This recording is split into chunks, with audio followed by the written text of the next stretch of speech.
Balık etliden çok zayıfa doğru böyle değişen bir çizgimiz var. Ya da duygusal yeme davranışını sık gösteren kişiler. Bunları da konuşabiliriz. Ne oluyor? Hangi semptomları görüyoruz? Neler yaşıyorlar? Risk faktörlerimiz nelerdir? Yani kadınların üzerinde bu zayıflık güzelliktir baskısının erkeklere göre biraz daha fazla olduğunu söyleyebiliriz. Çünkü batıda böyle zayıf kadın idealize ediliyordu. İşte aktrisler, ne bileyim şarkıcılar zayıftı. Doğuda ise işte biraz daha balık etli, işte anaçlığın simgesiydi falan. Yani bütün vücudu böyle yıpratan, ciddiye alınması gereken, yani kilo vermenin basit bir yöntemi gibi ya da bir şımarıklık gibi görünmektense ciddi bir hastalık olduğu anlaşılması gereken bir hastalık grubu yeme bozukluğu. Obezitenin en sık nedenidir duygusal yeme. Sağlıklı düzenli beslenme diyebiliriz buna. Yani her besin grubundan makul miktarda alındığı. Elbette bazı beslenme alışkanlıkları çocukluktan itibaren gelişiyor. Ve orada verilen bir takım yanlış mesajlar ya da kazandırılan yanlış alışkanlıklar ileride bu konuda zorlanmasına neden olabiliyor.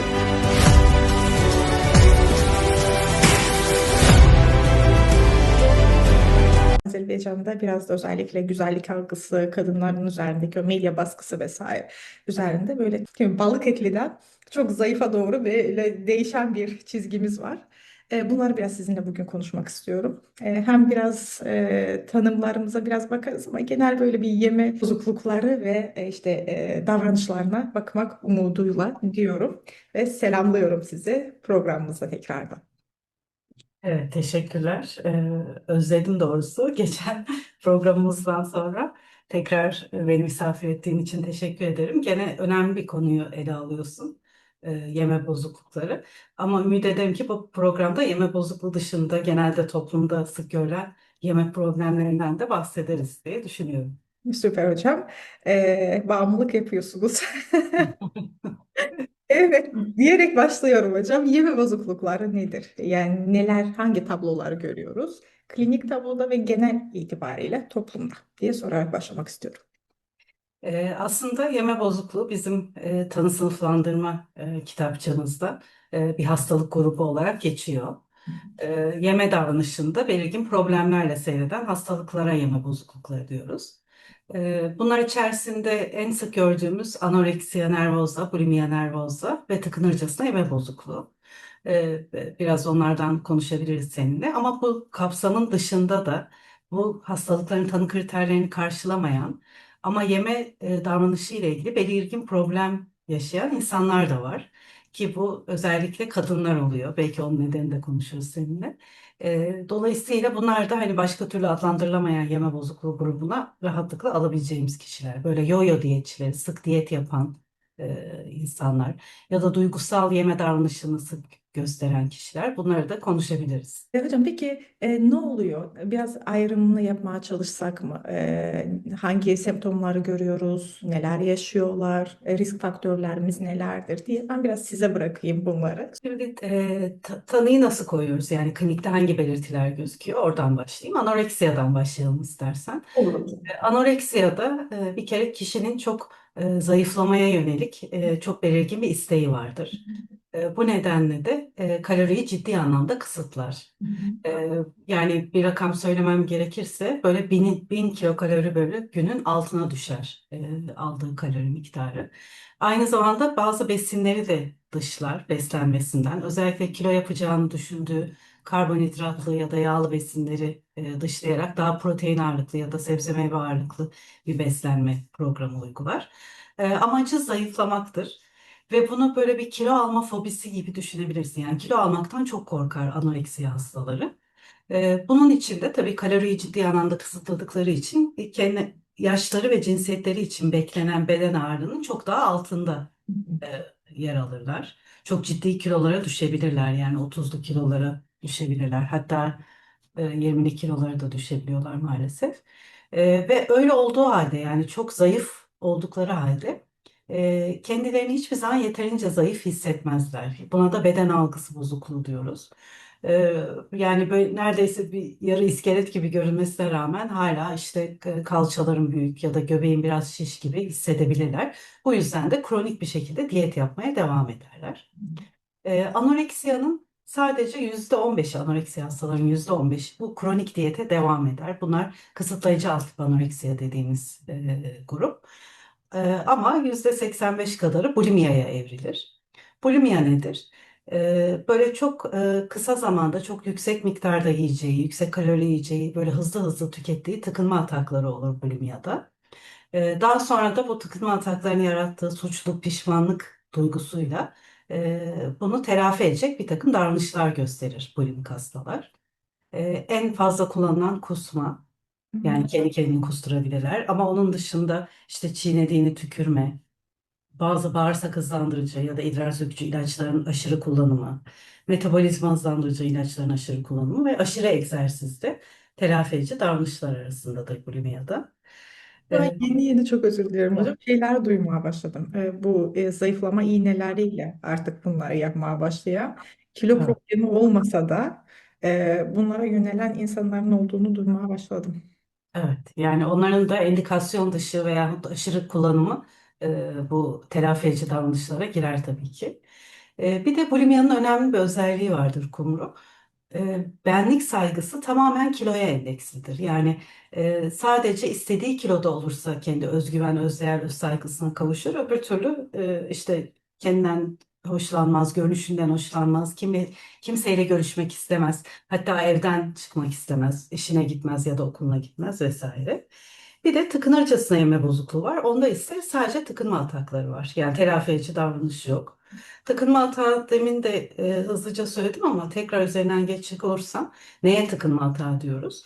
Böyle çok kısa sürede hızlı hızlı genelde yalnızken ve sanki kontrolü elinden kaybetmişçesine böyle birçok besini arkasına çok da seçici davranmadan yani çok ne yediğinin de bazen çok önemi olmayabiliyor atak sırasında. Hızlı hızlı tüketmek en klasik tıkınma hatağıdır. Sonra da yaşanan suçluluk, pişmanlık duygusu. Ama bunun dışında mesela bütün gün gidip gelip atıştırmak, sürekli işte yarım saatte bir mutfağa gidip bir şey atıştırmak. Veyahut işte sevdiği bir yiyecekten çok büyük porsiyonlarda tüketmek. Yani iki üç tabak gibi ya da bir tencereyi bitirmek gibi. Bunlar da tüketme ataklarına girer. Peki hocam ne oluyor orada? Niye böyle bir şey oluyor? Ya beyin mekanizmasından fizyolojimize kadar birçok faktörü var. Ama sizden duymak istiyoruz. Ve bedensel algıdan bahsediyoruz. Ya işte benlik saygımızı, benlik algımız sadece beden görünüşümüzle alakalıdır. Bunu başlatan nedenler muhakkak ki vardır. Hep de görüyoruz. İşte böyle şiddetlendiren faktörler, bir şey oluyor ve ondan sonraki genelde ergenlikle beraber daha çok görüyoruz zannedersem. Hı hı. Ve sonrasında da böyle kronikleşen ve ya da kendi arasında semptomların değiştiği, anoreksikten bulimiye falan diye böyle değişen tablolar ya da Evet, maalesef anoreksik olup da hatta hayatını kaybeden insanlar var diyoruz ama obezite de aslında büyük risk faktörü gibi. evet. Evet hocam ben size bırakıyorum. Ve Biraz o zaman neden oluyor bu yeme evet bozukluğu? hocam neden oluyor, nasıl başlıyor bu? Bir kere en önemli risk etkeni yaş. Senin de söylediğin gibi ergenlik dönemi özellikle anoreksiya ve bulimia için başlangıç yaşı genelde ergenlik döneminde 13 ila 20 yaş arasında sıklıkla başlıyor. Tıkınırcasına yeme bozukluğu biraz daha geç başlangıçlı olabilir. Daha 30'lu 40'lı yaşlarda başlayabilir. Ergenliğin tabii ki anoreksiya ve bulimia için neden bir risk etkeni olduğunu anlamak kolay diye düşünüyorum. O dönemde çünkü sosyal kabulün önemli bir gerekçesi ya da aracı haline gelebiliyor. Güzel görünmek ya da işte iyi bir bedene sahip, güzel görünen bir bedene sahip olmak. Bu da ergenler üzerinde baskı yaratabiliyor. Bir yandan zorbalıklar her yaş grubunda olur ama ergenlerin zorbalığı biraz daha acımasızca olabilir. Orada özellikle dış görünüşü üzerinde yapılan bir takım zorbalıklar, eleştiriler, alay etmeler bunlar da tetikleyici etken olabiliyor. Dış görünüşü nedeniyle reddedilmiş olmak Kesin. tetikleyici etken olabiliyor. İkinci önemli risk etkeni cinsiyet. Tahmin edebileceğin gibi kadınlarda daha fazla görülüyor yeme bozukluğu. Özellikle anoreksiya ve bulimia.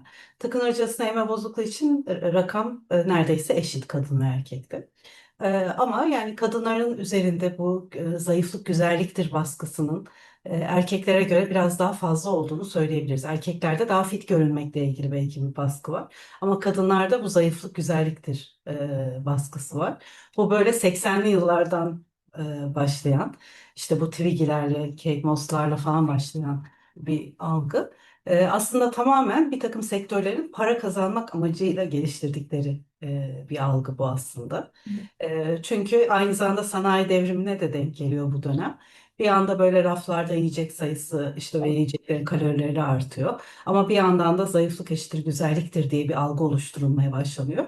Ve kadınlar zayıflamak için para harcar hale geliyorlar. Ya da güzel görünmek için işte ne bileyim moda sektörü, estetik sektör, birçok sektör kadınların bu çabasından para kazanıyor. Dolayısıyla bu aslında bir takım insanlar para kazansın diye oluşturulmuş bir algı. Çünkü zayıflık her zaman güzellik değildi konu. Kesinlikle hocam, kesinlikle. Yani bu Rönesans döneminde falan resmedilen kadınları düşündüğünde hani çok daha balık etli kadınlar resmedilmiş. Ya da biz şimdi seninle bir zaman makinesine girsek elimizde de birkaç tane bu K-pop sanatçısının resmini alsak, Rönesans'a gitsek, sokaktaki insanlara sorsak bu kızlar nasıl görünüyor sizce diye ne derler sence?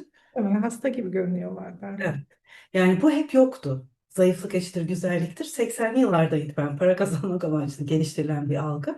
Ve gerçekten de yeme bozukluğu biliyorsun 80'li yıllardan sonra tanı kitapçıklarına girmiş bir hastalık.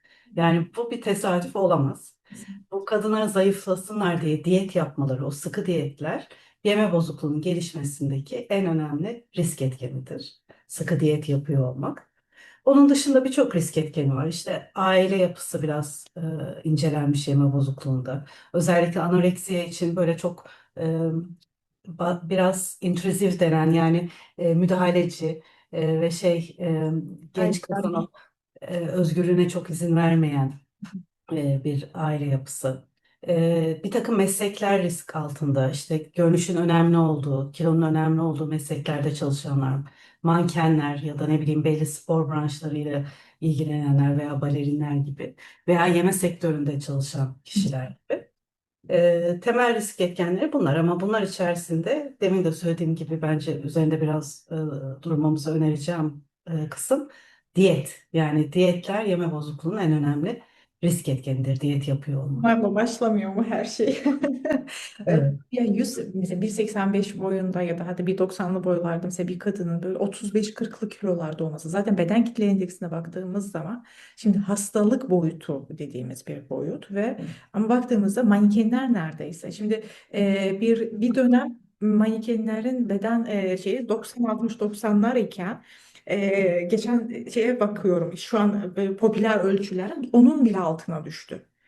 Şimdi bu çok vahşi bir şey. Yani neredeyse tamam genetik olarak çok zayıf, uzun boylu ve zayıf insanları anlarız. Ama bir de bunun için işte podyumlarda falan bayılan, vefat eden işte mankenlerde görüyoruz. Aç kalıyorlar ve bunun güzel bir şey olduğu mesajı topluma verildikçe de genç kızlar gerçekten yani mesela boyu kısa olan kızlarda da aynı şey kompleksi görüyorum. Yani şey olarak ya manken gibi olmak. Yani bu kadarlık topuklu ayakkabılarla okula gitmeye çalışan genç kızlar falan gördüğümde gerçekten içim acıyor. Yani en azından son 3-5 yılda burada durumlar biraz değişti. Spor ayakkabılara falan geçirildi ama hocam ben buradan çıktığımda Azerbaycan'ı görmeliydiniz. Ya topuklu ayakkabılarla markete gidiliyordu. Çünkü işte uzun işte olması gerekiyor. İşte manken gibi olması gerekiyor ama maalesef hala yemek algısı üzerinde aynı şey devam ediyor. Çok Evet. fazla zayıflama baskısı. Bu şöyleydi Kumru. Aslında eskiden böyle değildi. Ben böyle asistanken böyle 2000'li yılların başı ya da 90'lı yılların sonu gibi düşün. Yeme bozukluğu tamamen aslında Batı kültürünün bir hastalığı gibi düşünülüyordu. Çünkü Batı'da böyle zayıf kadın idealize ediliyordu. İşte aktrisler, ne bileyim şarkıcılar zayıftı. Doğuda ise işte biraz daha balık etli, işte anaçlığın simgesiydi falan. O kadınlar daha güzel bulunuyordu. Ve o yüzden aslında yeme bozukluğu sanki Batı kültürünün hastalığıymış gibi başladı. Sonra ne oldu? İnternet. Yani medya, özellikle görsel medya ama sosyal medya özellikle artık Doğu Batı farkını kapattı. O açığı kapattı. Yani artık işte Azerbaycan'daki bir genç kız da Batı'da o idealize edilen kadınların görüntülerine maruz kalıyor. Dolayısıyla onlar gibi görünmek sanki normmuş gibi, yani bütün kadınlar öyle görünmek zorundaymış gibi ya da güzel olmak için öyle görünmek gerekiyor. Kabul görmek, başarılı olmak için öyle görünmek gibi. Ya yanlış bir algı oluştu. Yani burada kesinlikle medyanın çok önemli, yeme bozukluğunun yaygınlaşmasında, bütün dünyaya yayılmasında medyanın önemli bir etkisi olduğunu söyleyebiliriz. Peki hocam, neler norm, neler normun artık dışına çıkıyor? Şimdi beden kitle endeksi üzerinden isterseniz biraz izah etmeye çalışalım. Çünkü bazen normal kilo aralığında olan kişilerde de şunu görüyoruz. İşte ne bileyim, bu şuramda yağ var, göbeğimde yağ var ve de işte o yağ var dediğimiz şey herkes için, ama özellikle bir kadın için bedende yağ olmalı mı? Yağ nedir? Neden olmalı tarafında bir de hekim olarak sizden duysak sanırım daha Evet. olur diye düşünüyorum. Yani aslında kilo konusunda Dünya Sağlık Örgütü'nün yaptığı bir sınıflandırma sistemi var. Beden kitle indeksi denen, senin de söylediğin gibi. Nasıl hesaplanıyor? Kilogram cinsinden kilo bölü metre cinsinden boyun karesi şeklinde hesaplanıyor. Bunun 20-25 arasında olması normal kabul ediliyor. 18,5-20 arası sağlıklı zayıf, ama 18,5'un altı sağlıksız zayıfa giriyor. İşte 13'ün altı ağır anoreksiye giriyor vesaire. 25-30 arası balık etli, 30 üstü de obez kabul ediliyor. Ee, Elbette ki hani bu yeme bozukluğunun ve senin de dediğin gibi bazı besinlerin eksikliğinin, buna bağlı olarak örneğin yağ dokusunun azalmasının beden üzerinde çok belirgin bir olumsuz etkisi var. Ben hep söylerim, yeme bozukluğu böyle bir, bazı insanlar tarafından biraz şımarıklık falan gibi görünen bir durumdur. Hiç alakası olmadığı gibi psikiyatride öldürebilen tek hastalıktır yeme bozukluğu. Neden ölür? Senin de söylediğin gibi yeme bozukluğu hastaları ölebiliyor. Aslında en riskli olan şey potasyum kaybıdır. Özellikle çok kusan hastalarda potasyum denen bir elektrolit var. O kalbin ritmik çalışması için gerekli olan bir elektrolit ve onun eksikliği, belli bir değerin altına düşmesi aritmilere ve ani kalp durmalarına neden olabilir ve ölüm o şekilde gerçekleşebilir. Ama onun dışında birçok besin kaybı söz konusu olduğu için vücutta birçok hasar oluşturabilir yeme bozuklukları. Örneğin senin de dediğin gibi yağ dokusunun kaybı, bir takım hormonların üretilmesi için yağ dokusuna ihtiyaç var. Özellikle östrojen hormonunun üretilmesi için gerekli ve bu üretilemediği için çok zayıf olan kişilerde adetler kesilebilir. Bu uzun sürerse kumru maalesef infertiliteye, yani kısırlığa kadar giden bir süreç olabilir. Ben mesela bu yeme bozukluğu hastasına eğitim verirken bunları özellikle vurguluyorum. Çünkü şu anda hani bu sadece bir kilo vermenin bir yöntemi gibi görünebilir, ama aslında uzun vadede bedene ne kadar zarar verici bir hastalık olduğunu bilmeleri önemli. Sinir dokusu kaybına bağlı olarak tabii ki dikkat, konsantrasyon çok azalabilir. Ki bu yeme bozukluğu olan kişilerin önemli bir kısmı mükemmeliyetçi. Ve işte bu 13-20 yaş arasında başlayan gençler çok başarılı gençler. Yani çoğu akademik olarak kendinden yüksek beklentileri olan gençler. Ben onun için özellikle bunu söylüyorum. IQ biraz düşüyor diye anlatıyorum bunu. Yani dikkati ve konsantrasyon belleği azaldığı için tabii ki öğrenme kapasitesi de azalıyor. Bunu çok ciddiye alıyorlar. Bir bu kısırlığı, bir de IQ düşer demenin. Onun dışında tabii ki mide bağırsağı bir sürü yan etkisi var. Kansızlık etkisi var. Böbrekleri çok zorlayıcı bir süreç. Yeme bozukluğu. Ağız hijyenini çok bozabiliyor. Özellikle çok kusanlarda. Diş kaybı meydana gelebiliyor.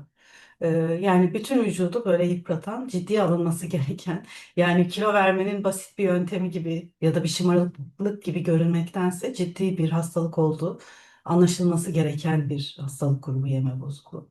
Hocam, peki bu DSM dışındaki yeme tür problemleri diyelim, zorlukları diyelim, işte duygusal yemelerdir vesaire. Biraz bunlardan bahsedelim mi? Ya çünkü gerçekten muhtemelen de insan böyle özellikle depresif oldukça ya da işte kötü zamanlar geçirdiğinde, hatta adet öncesi, yani en belirgin o ya, kendinden çıkan öfkesi yaşayan vesaire, böyle yeme atakları yaşayan, bir de bu düzenli olan ya da ara ara yaşanan bir durum gibi ifade ediliyor. Bunları da sizden duymak istiyoruz. Evet. Duygusal yemek kesinlikle incelenmeye değer bir konu, ele almaya değer bir konu. Çünkü yeryüzünde obezitenin en sık nedenidir duygusal yeme. Ve biliyorsun obezite de günümüzdeki en önemli hastalıklardan biri. Obeziteye bağlı bir takım hastalıklar en sık ölüm nedenleri arasında yer alıyor. İşte diyabetti, tansiyondu, kalp hastalığıydı gibi. Dolayısıyla hani duygusal yemede bunun en sık nedeni olunca mutlaka incelenmesi gereken bir durum oluyor. Herkes duygusal yemeği sadece işte bir takım duyguları gidermek için yeme gibi düşünüyor. İşte üzgünken yeme, öfkeliyken yeme, kaygılıyken yeme gibi. Mutlaka diyenler var. Mutluyken yiyenler de var değil mi? Yani bir takım duyguların etkisiyle yemek yeme gibi düşünüyor herkes duygusal yemeği. Ama bunun çok ötesinde bir kavram aslında duygusal yeme kavramı. Şöyle düşünebilirsin. Yani biz iki nedenle yemek yiyoruz. Biri biyolojik açlığımız. Yani gerçekten fizyolojik bir ihtiyacımız nedeniyle karnımız aç olduğu için yemek yiyoruz. Bir de psikolojik açlık var. O da haz alma ihtiyacıyla yeme. Yani hedonik ihtiyacımızı karşılamak için yemek yeme demek. İşte aslında biz biyolojik açlığımız dışında yediğimiz her zaman duygusal yeme yapıyoruz. Şimdi bu tanımı düşündüğünde yeryüzünde duygusal yeme yapmayan kimse yok, değil mi? Yani anoreksiyanın kısıtlayıcı altı bir dışında hepimiz duygusal yeme yapıyoruz. Ama bunu ne kadar abartılı yapıyorsak ve ne kadar sık yapıyorsak ve o sırada ne kadar kalitesiz kalori tüketiyorsak o kadar kilo alıyoruz. Mesela tıkınma atakları abartılı yapılmış duygusal yemelerdir. Dolayısıyla tekrar vurgulamak isterim. Yani duygusal yeme aç olmadığımız halde yediğimiz zaman duygusal yeme yaptığımız anlamına geliyor.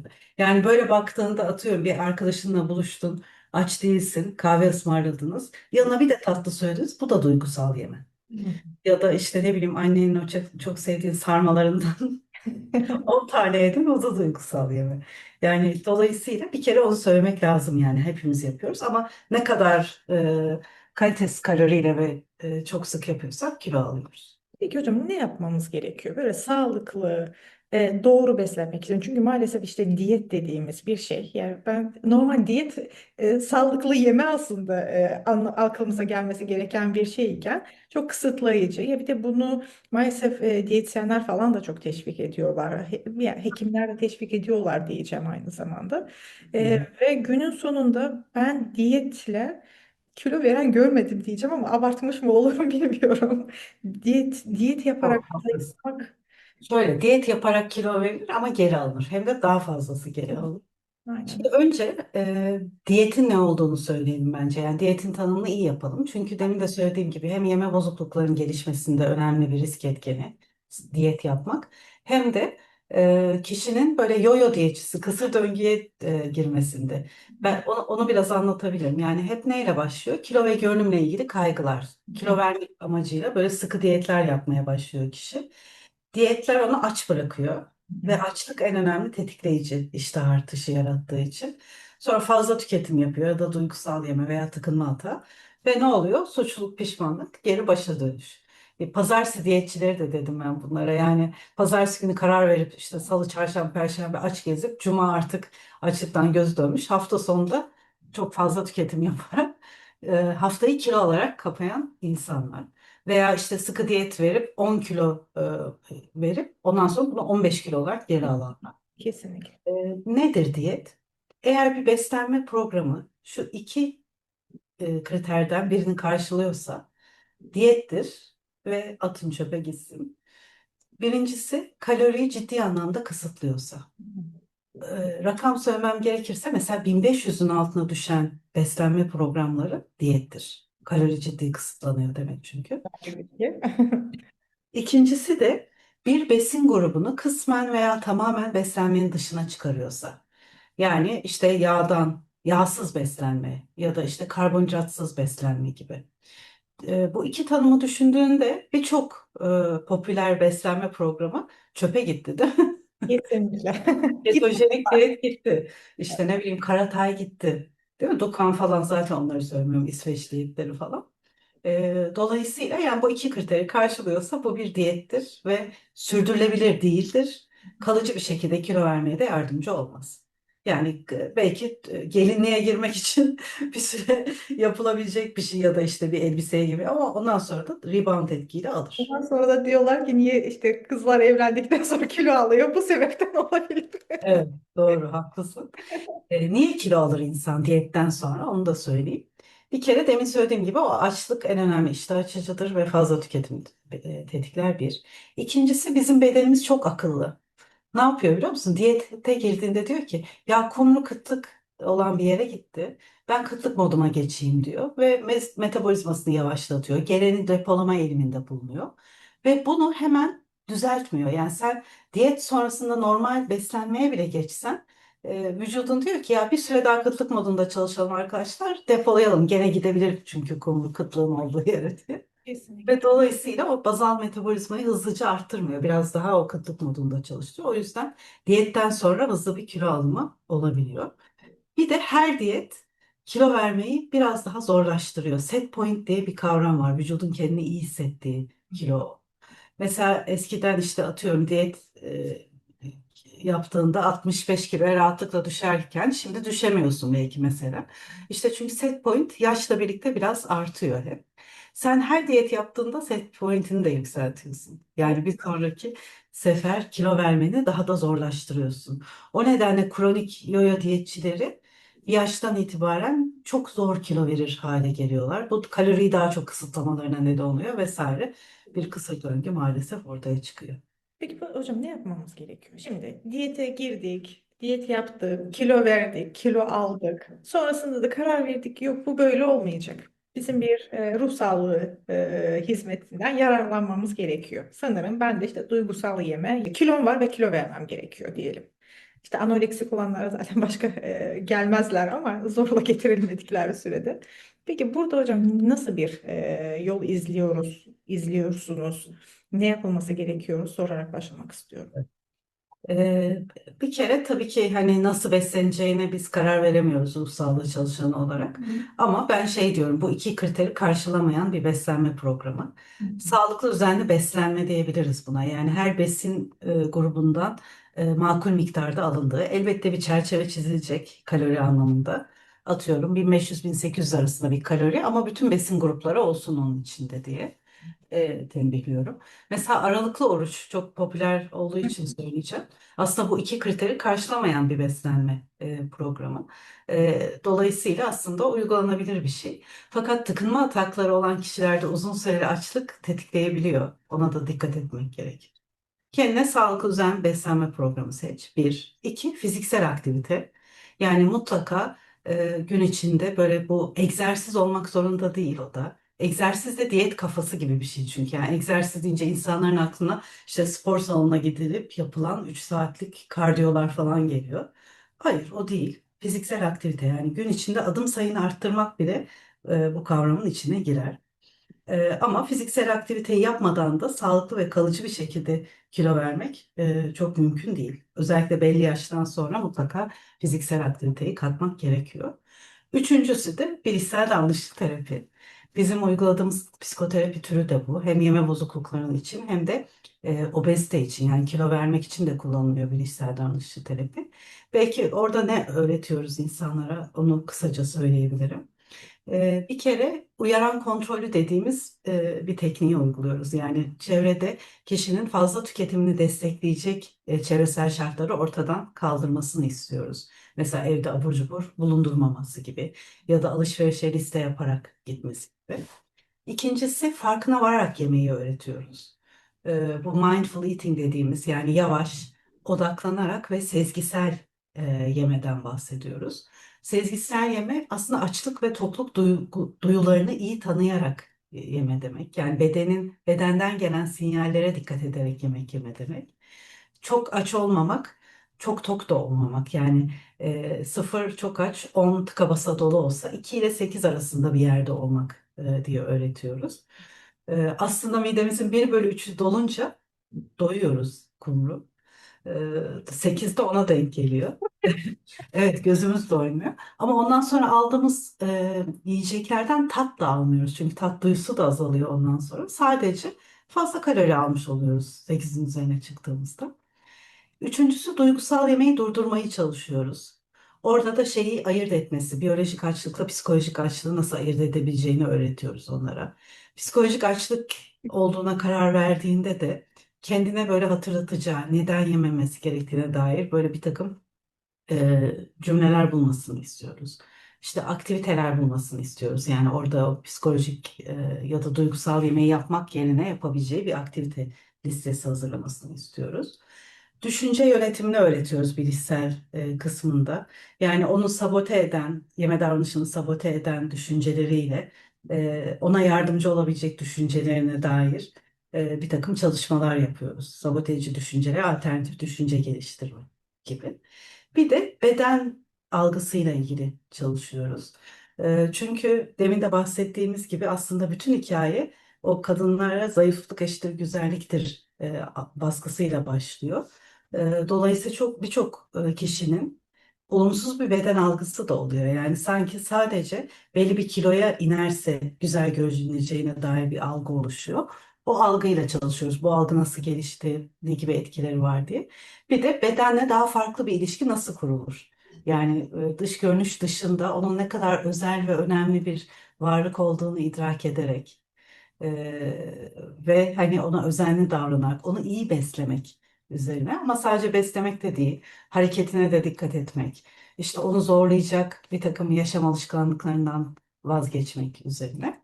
Kabaca böyle bilişsel davranışçı terapide yaptığımız şeyler. Böyle kabaca bir BDT diyelim, bir kişiye gün içerisinde nasıl yeme alışkanlığı, işte uyku alışkanlığı diyelim, ona çünkü uykusuzluk da zaten eşittir bu şeylerin hassasiyeti, yeme ile alakalı hassasiyete daha yatkın hale gelmek demek oluyor bence.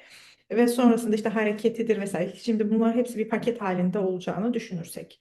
Ya Hı bir hı. yeme bozukluğu olan ya da yeme zorluğu yaşayan bir kişinin bir günlük ortalama günü diyelim. Nasıl geçmeli diye örnek alsak. Ya insanlar için de kafalarında bir şey oluşur belki. Tamam. Bir kere aslında tercihen, yani tabii ki kişinin alışkanlığına göre değişir, ama en az iki ana öğün, iki ara öğün diye söylüyor. 4 saatte bir beslenme diye anlatıyor bunu beslenme uzmanları. Çünkü hani herkes 3 ana öğün yemek zorunda değil. Özellikle aralıklı oruçta 2 öğün de yapılıyor. Yani kendini aç bırakmamak aslında lafın özü. Ve fiziksel aktivite, onu söyledik, gün içinde olabildiğince fazla karşısına çıkan imkanları fiziksel aktivite için değerlendirmek. Mesela ben yürüyerek geldim şimdi buraya. Hani yakınsa yürüyerek gelmek gibi işi. Ee, Onun dışında yemekle ilişkisi, mesela yemek yerken bunu çok böyle yavaş bir şekilde, en az 20 dakikada bir ana öğün en az 20 dakika sürmeli. Çünkü tokluk sinyali o zaman gidiyor beynimize. Odaklanarak, yani ne yediğini idrak ederek, bütün duyularını kullanarak. Çünkü bu demin de söyledi ya, dedim ya, gözümüz doymuyor diye. Odaklanarak yediğimizde aslında gözümüz de doyuyor. Ve yediğimiz besinler de daha kaliteli olmaya başlıyor. Çünkü odaklanarak yediğimizde bazı besinlerin çok kötü olduğunu idrak edebiliyoruz. Özellikle işlenmiş, fazla işlemden geçmiş, işte doymuş yağları olan falan besinlerin. Bir de 2-8, yani 8'e doğru yaklaşırken sakin ol demeye başlayayım, 8'de durabilmek. Daha fazlaya gitmemek. Bunun için de tabii şeyi dinlemek, mideden gelen sinyalleri iyi dinlemek gerekiyor. Yani bütün öğünlerini kişi eğer böyle yiyebilirse, yavaş, odaklanarak ve sezgisel, zaten otomatikman hem porsiyon kontrolünü sağlamış oluyor, hem de kaliteli kalori tüketmiş oluyor. Yani ona ekstradan gereksiz bir kalori sağlayan besinler yerine iyi besinler tüketmiş oluyor. Aslında bu üçü, yani işte aç kalmamak, fiziksel aktivite ve her bir besini böyle bir şeymiş gibi yemek. Her bir öğününü özel bir yeme programındaymış gibi yemek. E, Sanki bir gurme gibi. Gurme gibi yemek her öğünü. Kesinlikle hocam şey vardı. Ben danışanlardan şey liste istiyoruz ya. Yani ne yediklerini böyle Evet. yapmalar konusunda. Mesela özellikle onlarla yüzleşmesi çok iyi gelen bir şey oluyor onlara. İlk 6 haftada falan baya baya bir öğretici oluyor bence. Şimdi başlangıçta kişi örneğin sabah uyanmış, ne bileyim bir kahve içmiş, işte öğlene doğru ne bileyim bir elma yemiş ki elma dediği zaman ben bir meyve yedikten sonra 2 saat sonra kesin şekerim düşer ama bunu mesela orada kişi şey zannediyor. Mesela bir elma yediyse güzel bir öğündür tarzında bakıyor olabiliyor. Ondan sonrasında da bir yeme hata gerçekleşiyor. Yani her şeyden yemiş mesela. Saat 6'ya kadar da hiçbir şey yememiş. Sonra şey diyor mesela o davranışların içerisinde, o çizelgenin içerisinde bile şunu gördükleri zaman işte evet ya herhangi bir gün içerisinde bir şeyin alınmamış olması Hı ya hı. da bir işte meyveden sonrasında bir tatlıdan sonrasında yeme hatanın kesinlikle gelebileceğini vesaire. Ya bunları öğretmek konusunda ya var mı sizin de önereceğiniz bir şey? Mesela şeker, glisemik indekse mi dikkat etsinler? Ya bunlar evet iç hastalıkları ya da diyetisyenlerin işi elbette ama bir konuda mesela o dengeli beslenme dediğimiz zaman sizin önerdiğiniz şeyler neler oluyor? Onu da sormak istiyorum. Yani senin de söylediğin gibi genelde fazla tüketim ya da ataklar akşam saatlerinde oluyor. Bunun en önemli nedeni demin örneğini verdiğin şeklinde hani gün içinde kaloriyi çok az tutmuş olmaları. İşte o yüzden hani bu 4 saatte bir beslenme, kendini aç bırakmama kısmı çok önemli oluyor. Yani gün içinde ne kadar az yerse akşam daha çok yiyecektir. Sizde şey lafı var mı? İşte neydi kahvaltıyı bir kral gibi, Kral gibi yapın. böyle prens gibi akşama da az yer. Olarak evet tüketmek. Katılıyor Yani musunuz hocam buna? şöyle o şu anlamda önemli bence. O gün içinde kendini aç bırakmamaya vurgu yapması açısından. Yoksa kalorinin önemli kısmı eğer akşam saatlerinde, akşam yemeğinde alınıyorsa e, fiziksel aktivite de sonrasında az olacağı için daha azı yakılmış oluyor. Dolayısıyla aslında yani o anlamda gün içinde yenen öğünlere dikkat etmek, onları az miktarda tutmamak bence önemli akşam ataklarını önlemekte. Benim kendi çocukluğumda bir örnek verecek olursam benden önce doğan bir abim olmuş ve doğar doğmaz vefat etmiş. Sonrasında ben dünyaya gelmişim.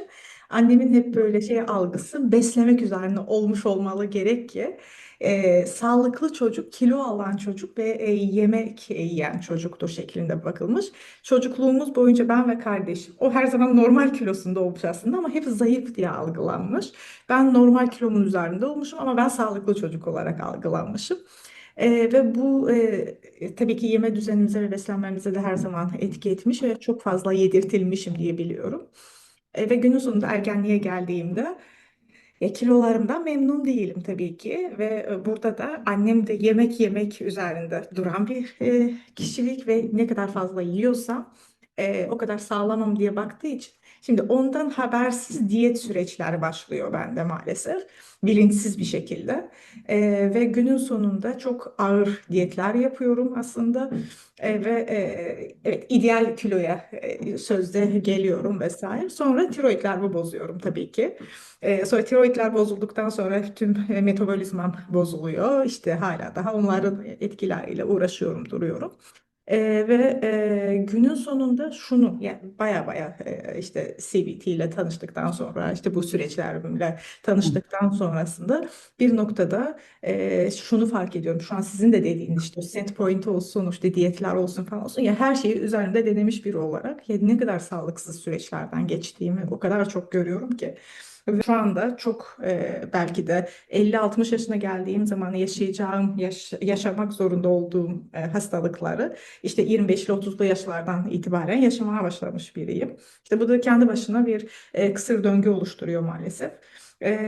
İşte o yüzden de her zaman yani herkese ya özellikle çocuklara da ya hiçbir şekilde zorlama yapmıyorum yemek konusunda. Ya da sağlıklı yesinler de ya, sağlıksız yiyeceklerine yemeseler de olur ama öğünlerine yemelerde saatlerine dikkat etmeye çalışıyorum.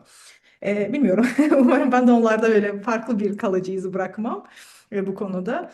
Ee, Ama gerçekten beslenme insan hayatına çok önemli bir şey. Hafife alınmayacak kadar.